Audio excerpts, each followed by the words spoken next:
They say timing is everything, and let me tell you, they're absolutely right. I never thought I'd be the one caught in a corporate scandal, but there I was, sitting across from three stern-faced executives, a non-disclosure agreement sliding across the polished mahogany table toward me. "Sign this," they said. Little did they know, I'd already taken screenshots of everything. Before I get into the truly shocking details of what I discovered and why they were so desperate to silence me, make sure you hit that subscribe button and enable notifications. This story is just one of many corporate cover-ups I've documented. And trust me, you won't want to miss what's coming next. It all started 3 months ago when I was hired as a data analyst at Nexus Technologies, a mid-sized tech company that specializes in customer relationship management software. On paper, Nexus was the perfect workplace: competitive salary, great benefits, and a sleek downtown office with those fancy standing desks and an unlimited snack bar. You know, the kind of place that serves kombucha on tap and has motivational quotes painted on the walls. The first few weeks were exactly what you'd expect: orientation, training sessions, getting to know my colleagues, and settling into my role. My team seemed friendly enough, and my direct supervisor, Michael, was particularly welcoming. He took me under his wing, showing me the ropes and introducing me to key people in the company. Everything seemed normal, perhaps even better than normal. My main responsibility was analyzing customer data to identify patterns and trends that could help improve the company's products. It was straightforward work, nothing I hadn't done before. The company had recently acquired a smaller competitor, DataSphere, and part of my job was to integrate their customer database with ours. It was during this integration process that I first noticed something strange. I was working late one night, around 9 or 10, when most of the office had emptied out. I was cross-referencing customer accounts when I stumbled upon a folder named Prometheus.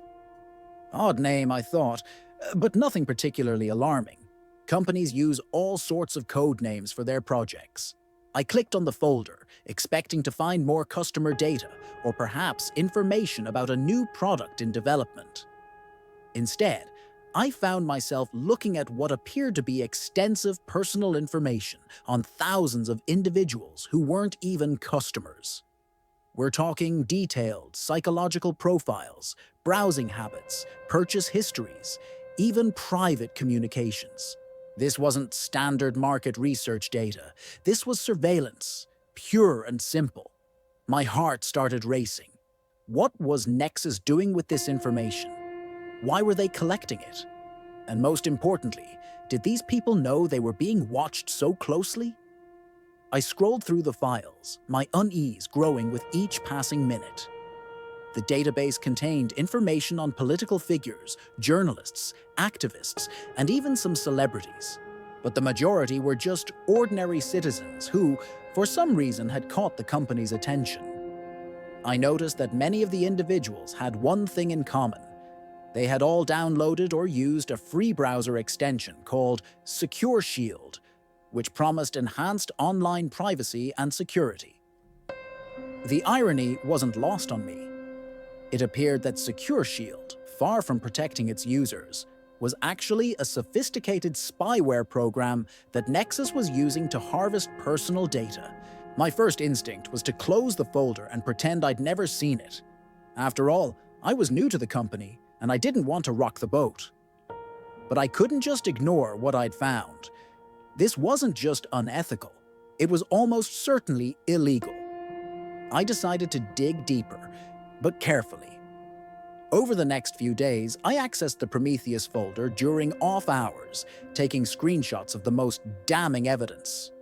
I made sure to cover my tracks, deleting access logs and using a colleague's terminal when possible to avoid suspicion. What I discovered was even worse than I initially thought. Nexus wasn't just collecting this data for marketing purposes or to improve their products.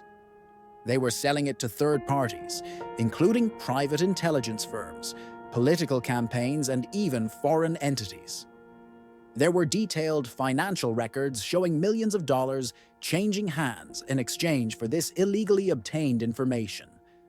One particular file caught my attention, a series of emails between our CEO, Jonathan Reynolds, and someone named only as Contractor X.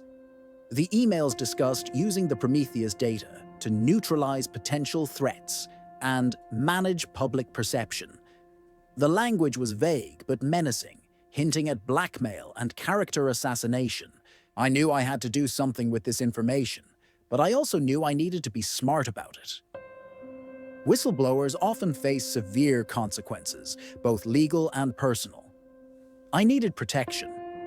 I contacted an old friend from college who now worked as a journalist at a respected national newspaper. Without revealing too many details, I explained that I had discovered something serious at my workplace and might need her help in the near future. She agreed to meet me the following week. In the meantime, I continued gathering evidence, taking screenshots of everything I could find related to Prometheus. I stored them on an encrypted flash drive that I kept with me at all times. I also started researching whistleblower protection laws and looking into lawyers who specialized in data privacy cases. Everything was going according to plan until last Thursday. I arrived at work to find Michael, my supervisor, waiting at my desk. His usual friendly demeanor was gone, replaced by a tense, almost hostile expression. "The security team noticed some unusual access patterns in our system," he said, his voice low. "They've traced them back to your credentials." My stomach dropped. I tried to maintain a neutral expression, but I could feel beads of sweat forming on my forehead. "I don't know what you're talking about," I replied, trying to sound confused rather than guilty. Michael didn't buy it. "Jonathan wants to see you in the conference room now." The walk to the conference room felt like a death march. My mind raced, trying to come up with a plausible explanation for my actions. Could I claim I was just being thorough in my analysis? That I had accidentally stumbled upon the folder and was trying to understand its relevance to my work? When I entered the conference room, Jonathan Reynolds was sitting at the head of the table, flanked by Sarah Chen, the company's legal counsel, and Marcus Wright, the head of security. None of them smiled as I took a seat across from them. "We know what you've been doing," Jonathan said without preamble. "Accessing restricted files, taking screenshots, contacting a journalist. Did you really think we wouldn't notice?" I felt the blood drain from my face. They had been monitoring me all along. Of course they had. This was a company that specialized in surveillance. "I don't understand what's happening," I stammered, still clinging to the hope that I could talk my way out of this. Sarah slid a document across the table. "This is a non-disclosure agreement. It prohibits you from discussing anything you've seen or heard during your employment at Nexus. If you violate its terms, you'll face severe legal consequences, including a lawsuit for damages that would bankrupt you several times over." I glanced at the document, my mind spinning.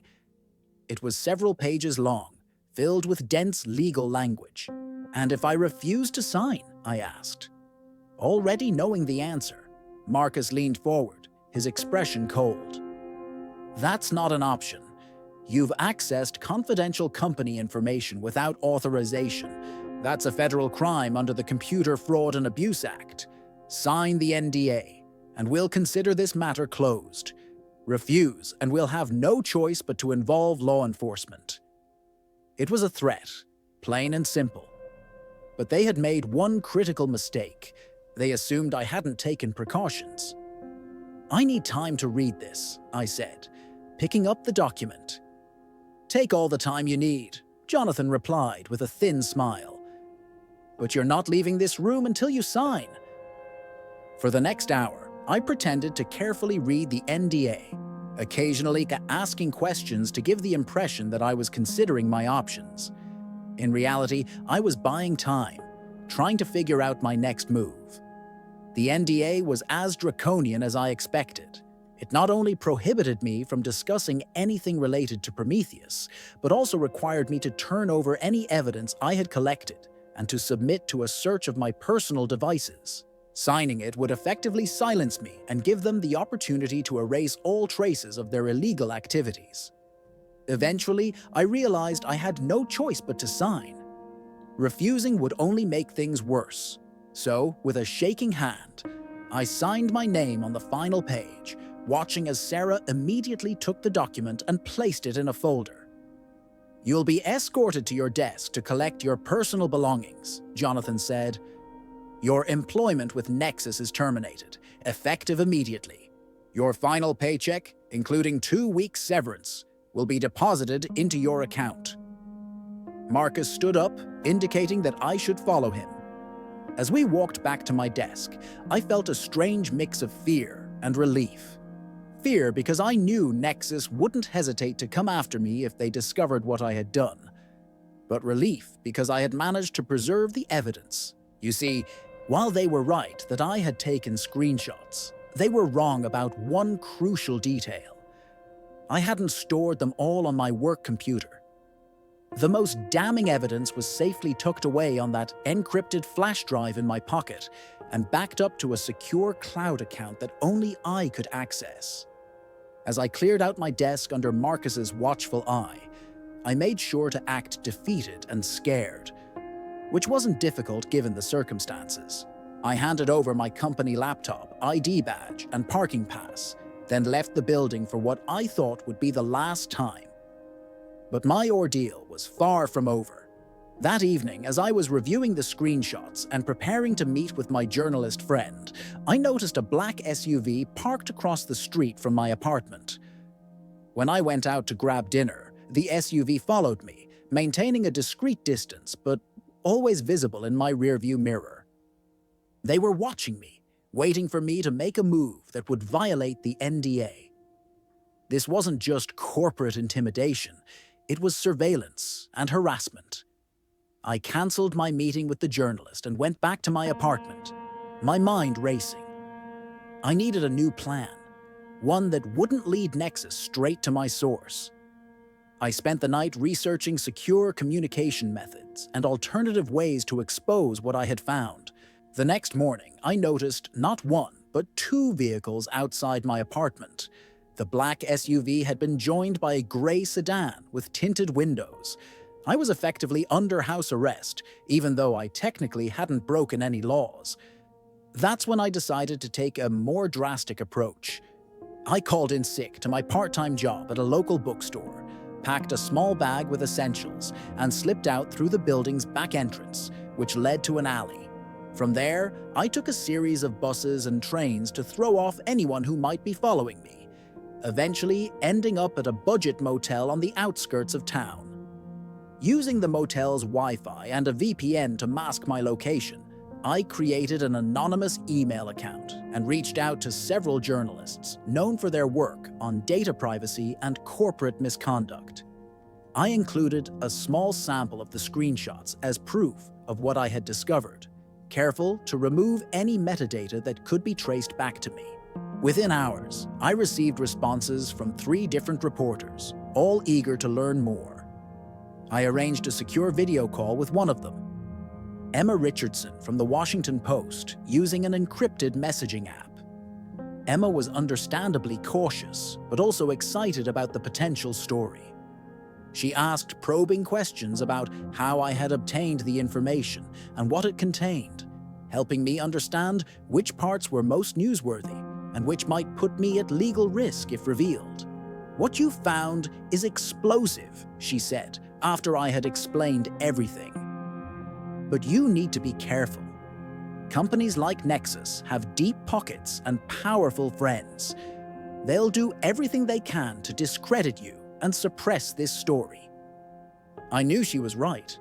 I had already witnessed firsthand how far Nexus was willing to go to protect their secrets. But I also knew that I couldn't live with myself if I allowed them to continue spying on unsuspecting people and potentially using that information to harm them. Emma and I developed a plan. I would provide her with all the evidence I had collected, and she would work with her editors and the paper's legal team to prepare a comprehensive story. In the meantime, I would lay low, avoiding any contact with Nexus or anyone associated with them. Over the next 2 weeks, I moved between different motels, never staying in one place for more than 2 nights. I used cash for all transactions and kept my phone turned off, except for scheduled check-ins with Emma. It was a paranoid existence, but necessary given the circumstances. The story broke on a Monday morning. Tech company accused of massive illegal surveillance operation. The headline read, the article detailed everything I had discovered about Prometheus, including the collection of personal data through the Secure Shield extension and the sale of that information to third parties. Emma had done an exceptional job, presenting the evidence clearly and compellingly while protecting my identity. The article referred to me only as a former employee of Nexus Technologies who requested anonymity due to fear of retaliation. The reaction was immediate and overwhelming. Within hours, the story had been picked up by major news outlets around the world. Technology blogs and privacy advocates were calling it the biggest data scandal since Cambridge Analytica. Nexus's stock price plummeted, losing over 30% of its value in a single day. Jonathan Reynolds issued a hasty statement denying all allegations and claiming that the story was based on misunderstood information provided by a disgruntled ex-employee. But his denials rang hollow in the face of the evidence presented in the article. By the end of the day, multiple regulatory agencies had announced investigations into Nexus's practices, and a class action lawsuit had already been filed on behalf of Secure Shield users. The company was in full damage control mode, but it was too late. The truth was out. I watched it all unfold from the safety of a new location, feeling a mix of vindication and anxiety. I had done the right thing, but at what cost? My career in data analysis was likely over. No company would hire someone with a reputation for exposing corporate secrets, even if those secrets were illegal activities. 3 days after the story broke, I received a message from Emma. Check your email, it read. I logged into the anonymous account we had been using to communicate and found a message with a single attachment. A letter from the Electronic Frontier Foundation, a nonprofit organization dedicated to defending digital privacy and free speech. The letter informed me that a team of lawyers from the EFF was offering to represent me pro bono if Nexus attempted to enforce the NDA or pursue legal action against me. They believed that the public interest in exposing illegal surveillance far outweighed any confidentiality agreement I had signed under duress. It was the first piece of good news I had received in weeks. With legal protection, I could finally stop running and start fighting back. The next day, I agreed to an anonymous interview with Emma, sharing more details about my experience at Nexus and why I had decided to come forward despite the risks. The interview was published alongside a follow-up article that included reactions from privacy experts, legal scholars, and former Nexus employees who had come forward with their own stories after seeing the initial report. The pressure on Nexus continued to mount.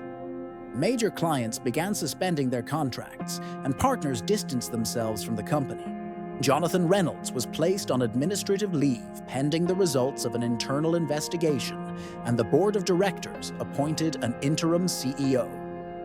A week later, federal agents raided Nexus's headquarters, seizing computers and documents related to the Prometheus project. Several executives, including Jonathan and Marcus, were taken in for questioning. The company's legal counsel, Sarah Chen, reportedly began cooperating with authorities in exchange for immunity. As for me, I eventually came out of hiding, though I remained cautious. With the EFF's lawyers by my side, I formally reported what I had discovered to the Federal Trade Commission and the Department of Justice, providing them with all the evidence I had collected. Nexus did attempt to enforce the NDA, sending me a cease and desist letter threatening legal action. But as my lawyers had predicted, they had no real case. The courts have long held that NDAs cannot be used to conceal illegal activity, and Nexus's actions unauthorized collection and sale of personal data clearly violated multiple laws, including the Computer Fraud and Abuse Act, the Electronic Communications Privacy Act, and various state privacy statutes. In the end, Nexus Technologies didn't survive the scandal.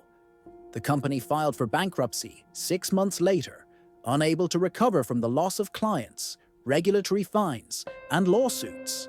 Jonathan Reynolds and several other executives faced criminal charges for their roles in the Prometheus project. The Secure Shield extension was removed from all browser stores, and users were advised to uninstall it immediately. A settlement fund was established to compensate those whose data had been illegally collected and sold, though no amount of money could truly make up for the invasion of privacy they had experienced. As for me, I found a new path. The experience had shown me the critical importance of data privacy and the need for stronger protections against corporate surveillance. I began working with privacy advocacy groups, sharing my story and helping to educate the public about the risks of digital monitoring. I also testified before Congress during hearings on data privacy legislation, using my first-hand knowledge of Nexus's operations to illustrate the need for stricter regulations and enforcement. My testimony, along with that of other whistleblowers and experts, helped shape a comprehensive data protection bill that significantly strengthened privacy rights in the United States. Looking back, I don't regret my decision to expose what Nexus was doing, despite the personal and professional costs. In a world where our digital lives are increasingly monitored and monetized, standing up for privacy and consent is more important than ever. The screenshots I took before signing that NDA didn't just bring down one company engaged in illegal surveillance. They sparked a national conversation about data rights and corporate responsibility. They reminded us all that in the digital age, information is power, and those who control it must be held accountable. So if you ever find yourself in a similar situation, facing pressure to stay silent about wrongdoing, remember my story. Remember that even against powerful adversaries, the truth can still prevail. It won't be easy, and it will require courage and sacrifice, but it's worth it. Because some secrets shouldn't stay secret, especially when they threaten our fundamental rights. If you found this story informative or inspiring, please consider subscribing to my channel. I share new insights about corporate accountability, data privacy, and ethical technology use every week. Your support helps me continue to shed light on issues that affect us all in this increasingly digital world. Thanks for listening, and I'll see you in the next video.